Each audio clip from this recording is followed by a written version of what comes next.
Welcome back to the show. It is Wednesday, May 19th, 2021. Another Wednesday episode. I should just do these on Wednesday. You know, it's like, why do I pick the shittiest day of the week to try and knock out an episode? But we're here. It's about 1:30 a.m. here in Orlando. 90 degrees outside, humid as shit. And, it's a quiet night. Feels like we're in the jungle of Nam, and something's about to pop off. Except for the only thing we're fighting here is old people doing 30 in the left lane on I-4.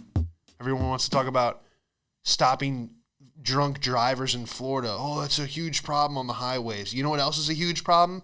A 90-year-old looking through their steering wheel to drive a car on the highway.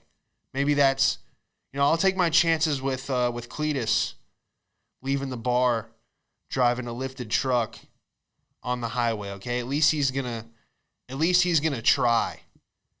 But a 90-year-old, if your field of view is right above the speedometer and below the top of the steering wheel, if you're peeking over your horn to merge onto the highway, it's time to hang it up.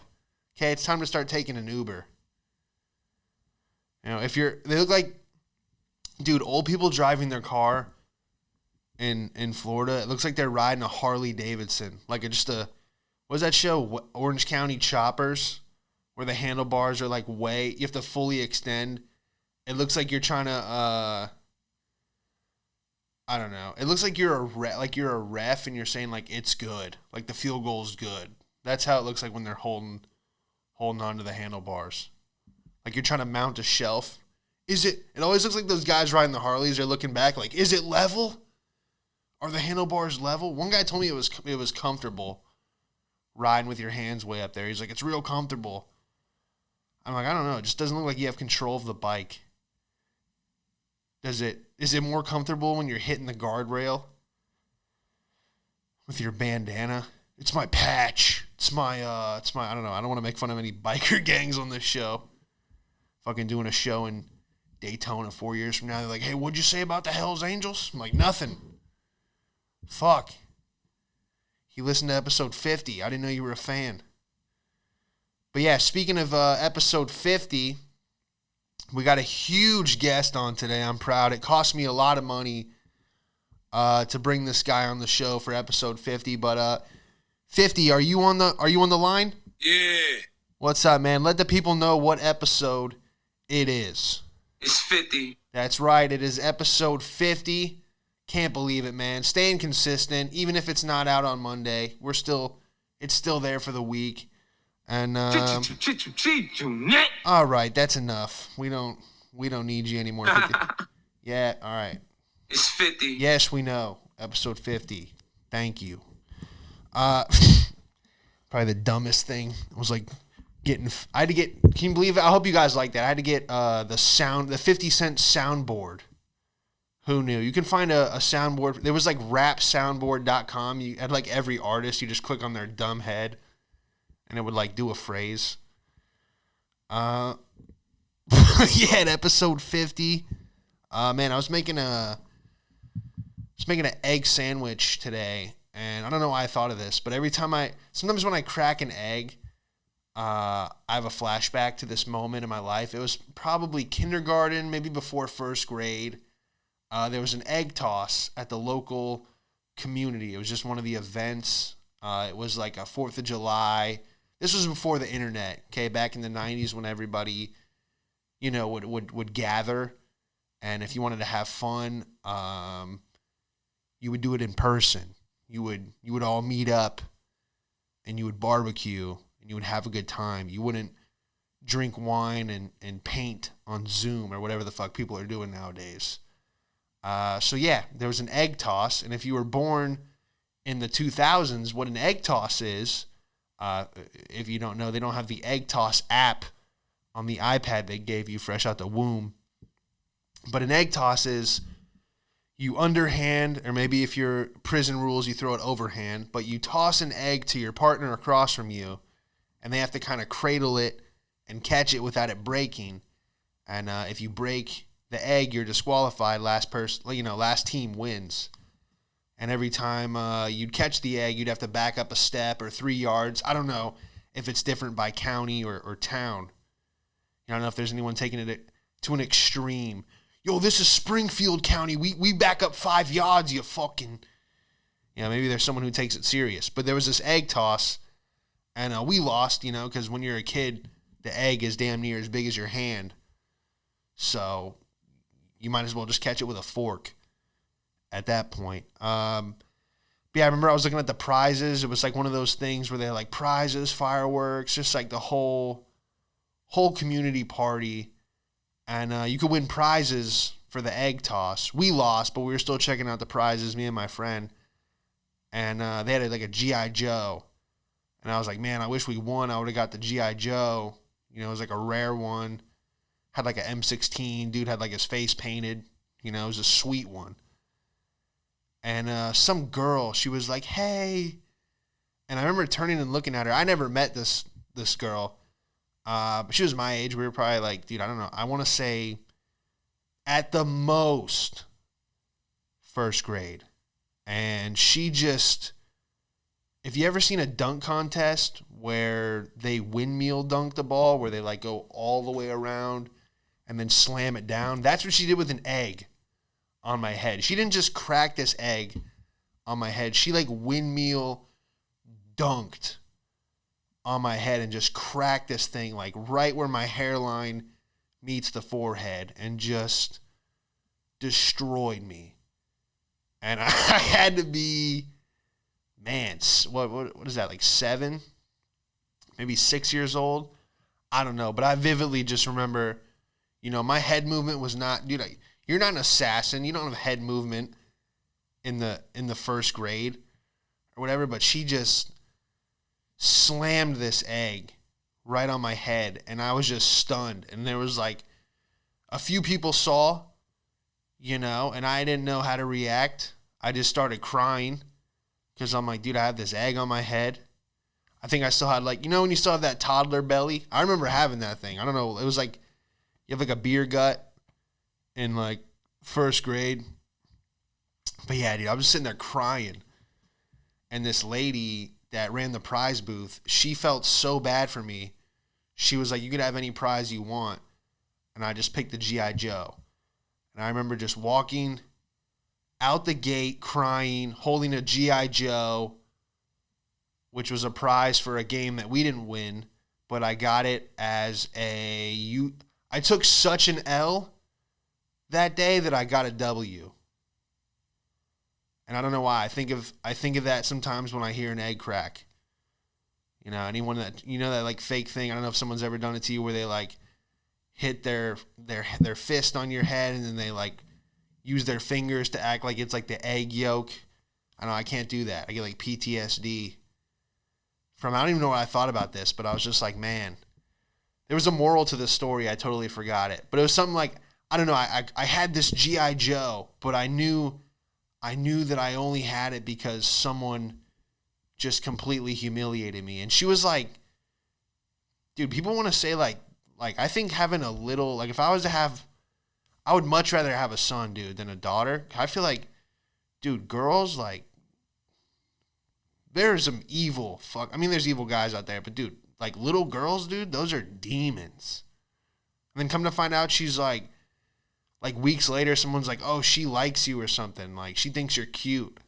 I'm like, she couldn't say that. She had to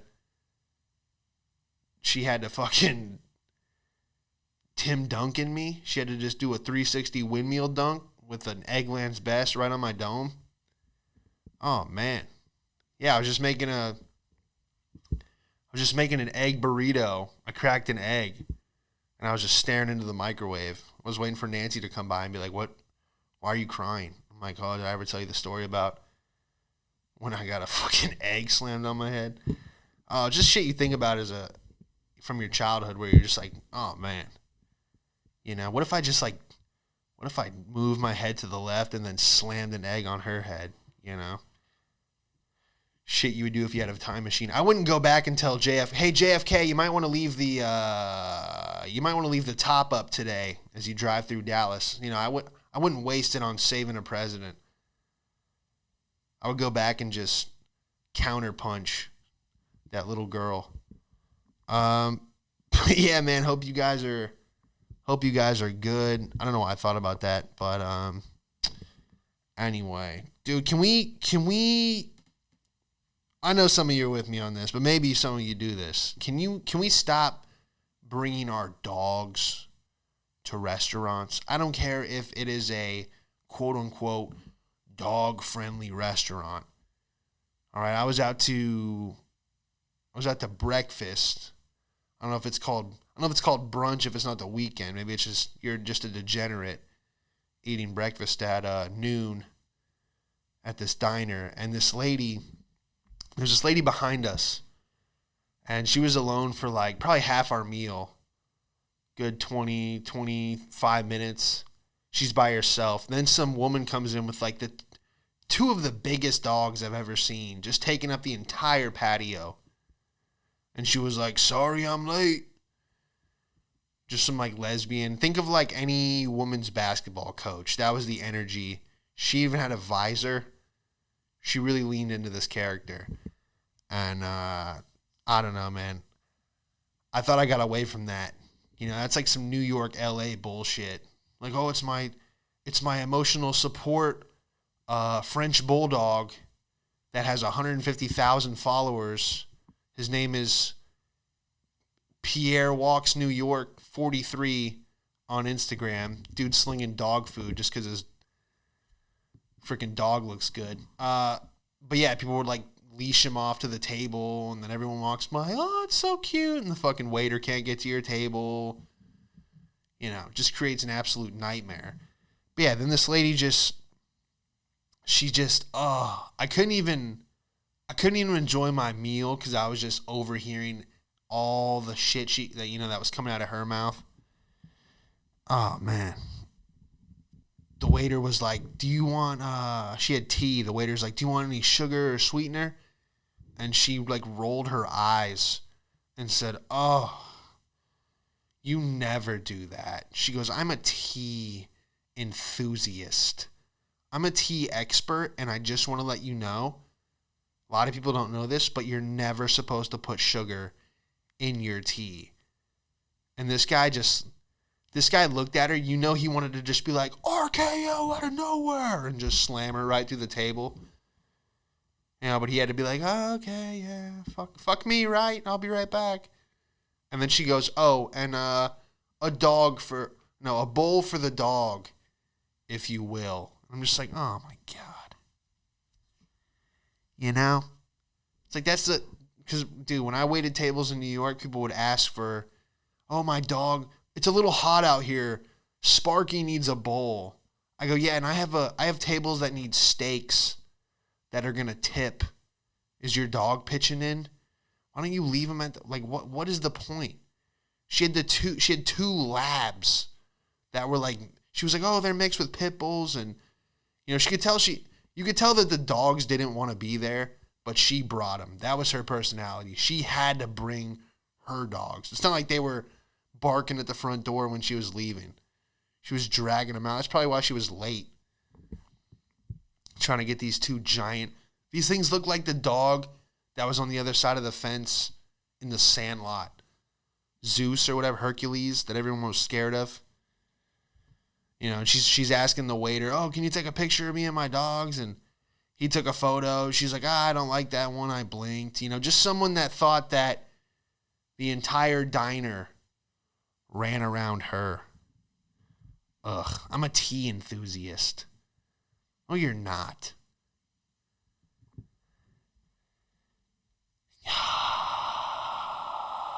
Bro, anyone that just puts their dog on anyone that pushes their dog in a stroller, I lose my fucking mind. And I get it, you know. It's usually people that have trauma. My step-grandma's son blew his own head off with a rifle after Vietnam, some war. And then she immediately adopted a dog and started pushing it in a stroller to, you know, it's fucked up, but I mean, it's like that's not your baby, you know, I'm sorry. I'm sorry, that thing that shits in the guest room is not your son. Okay. Show's not going the way I wanted to, but yeah, dude, I don't know. I had a lot of issues with dogs this week. There was a mobile pet grooming van that parked next to me, and it was on, and there was a sign on the side of the door that said, due to COVID, the owner is not allowed to like come towards the van. Some creepy, basically it was a sign that says like, look, I'm going to molest your dog and you're not going to know. That's what I thought. I didn't even know people did the pet grooming anymore. The mobile pet grooming. It's like the Mercedes Sprinter van that's like the wrap is peeling. You know, it says like Jimmy's Dog Service, but it's like missing the J. It just says Emmy's, duct tape, a few paw prints. All the dog grooming vans just look like a cover for another operation. You know, that dog grooming van is like what 5 dudes in a gas masks hop out of when they do a heist. When they steal a diamond, they all wait in the dog grooming van. I don't know, it had like a generator. Like, what are you, pressure washing the dog? Holy shit. I don't know. It just always looks like a cover. I don't trust it. It's like, why does this dog grooming van have 3 bullet holes in it? I don't know. Does anyone know how to delete emails? You can email me at my new account. I got to make new emails because they just, I don't know. It's like you put your email into one thing at the AutoZone, and then all of a sudden you're getting hit up. You know, like, hey, do you want to buy a leather jacket? And I'm like, how do you know I like leather jackets? I feel like there's people just like following you around, seeing what you're into. But it's just the data. The data people, man. They know. The algorithms or whatever. But yeah, they do. These companies don't leave you alone. I got to figure out how to. I wish I was friends with Hillary Clinton just so I could be like, hey, how did you delete 33,000 emails? Can you help? They need to have a Hillary Clinton feature for Gmail where you hit the Hillary Clinton button and it goes, are you sure? And you go, yes. And then it just Benghazis your inbox.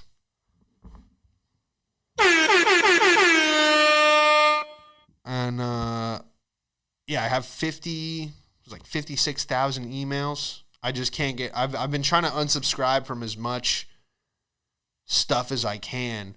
But I bought a mattress. This isn't even a plug. I bought a Nectar mattress, one of those where they just send it in a box and you gotta open it and then it inflates like a, you know, it rises like bread in the oven.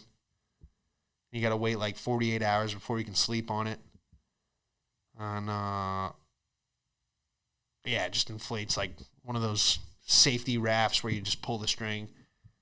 And yeah, I got this Nectar mattress, dude, and not even kidding, once a day they email me, hey, we have new sheets, hey, we have pillows.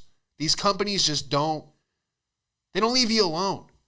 You know, it's not good enough that you bought their product.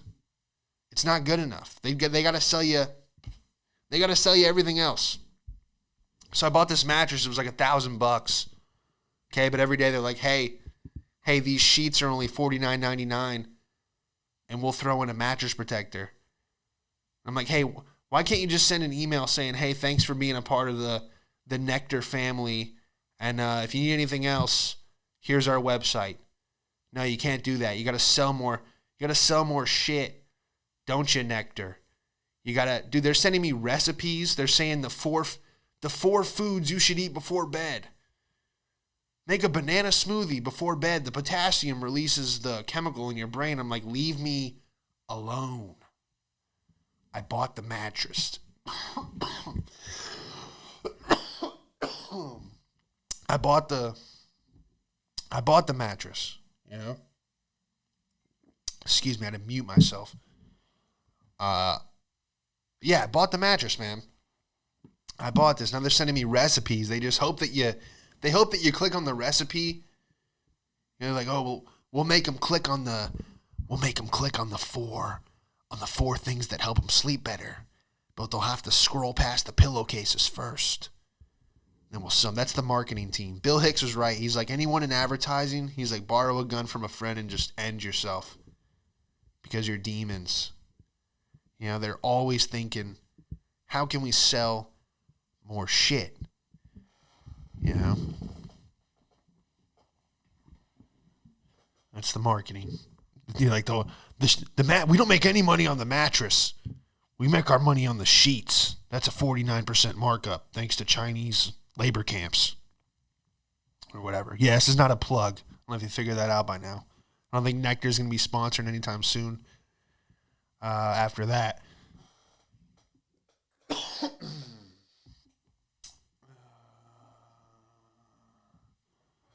Yeah, all right. I was thinking about this today. We're in like such a weird time right now. I mean, I guess it's always been a weird time, but right now it's like you have to prepare for both. You know, you have to prepare for your life if everything goes well in the next 5 years, and you have to prepare for if shit hits the fan. Remember Doomsday Preppers? When you watch that show, people hoarding cans of beans and ammo, and they're buying like old missile silos and forts, and they're living, they're living in them. They're building tree houses and practicing on how to put on a gas mask. And everyone's like, look at these fucking Looney Tunes. All right, that's Nancy vacuuming. She would have been on this show, but she has to vacuum at 1:30 a.m. No, we did a, oh my gosh. We did a practice episode earlier today, and I wasn't feeling it. So now I got to do a solo episode because she's like, you know what? I wasted an hour. Hey, Nance.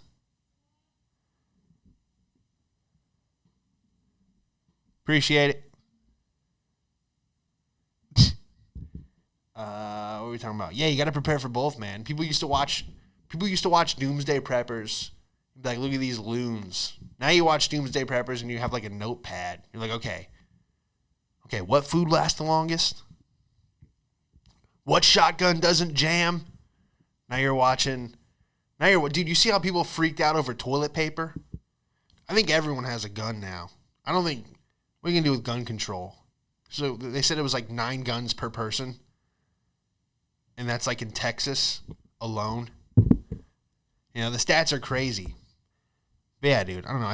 You see how people freaked out for toilet paper, and then they had like that gas shortage. I don't even know what happened there. Was it fake? Was it real? Was there a cyber attack, or were they just, making it harder for everyone to get gas? It's always something, you know. Like, oh, the pandemic's over? Okay, we're gonna take all your gas. But yeah, dude, you gotta have Dogecoin and a shotgun. You know, you gotta have a plan. You gotta be working on your masters, but you also have to be working on your aim. You know what I mean? It's just funny to think about. But yeah, man, we got some big stuff coming up. I just wanted to touch base with you guys. We'll have a longer episode next week. Got a couple surprises. And we'll have Nance back on the show. Let me see if I had anything else. No, I'll save the rest of the stuff for the next show. But yeah, In the Hall show, In the Hall podcast at Gmail. In the Hall podcast at Gmail if you want to send any questions, funny videos, whatever. We'll look at it on the show. Any topics. Sean Madden Comedy on Instagram and In the Hall podcast on YouTube. Got all the full videos, Apple, Spotify, wherever you can get the podcast, it'll be on there. And, appreciate you guys listening, and we will see you, I'll see you next Wednesday. How about that? Peace. You've seen him perform all over LA. Give it up for Sean Madden, everybody.